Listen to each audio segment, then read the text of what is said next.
فرمایا جس بندے کو اللہ تعالیٰ فطرت سلیمہ اچھی فطرت دے گا نا، وہ بندہ کبھی اسلام کا منکر نہیں ہو سکتا۔ فطرت کے اس کا ضمیر کہ جس کو اللہ تعالیٰ نے اچھا ضمیر دیا ہوگا نا، وہ کبھی توحید کا انکار نہیں کرے گا، وہ کبھی اسلام سے منکر نہیں ہوگا۔ توحید کے بعد ہے اتباع رسول۔ بزرگان دین فرماتے ہیں کہ جو اتباع ہوتی ہے نا، اتباع کا مطلب ہوتا ہے کسی کے پیچھے چلنا، کسی کی بات ماننا، کسی کے آواز پر لبیک کہنا۔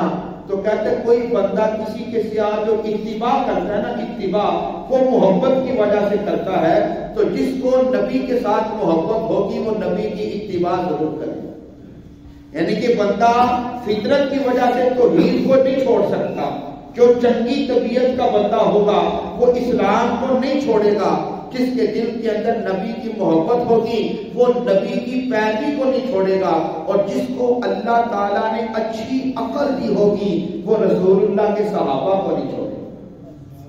بات کو میری کو سمجھیں گے؟ یعنی کہ اگر بندے کے پاس اچھی فطرت ہوگی، فطرت سلیمہ ہوگی نا، تو اچھی طبیعت یہ تقاضا کرتی ہے کہ بھی اللہ وحدہ لا شریک ہے، ضمیر فطرت اچھی ہو، وہ گواہی دے گی اللہ ایک ہے۔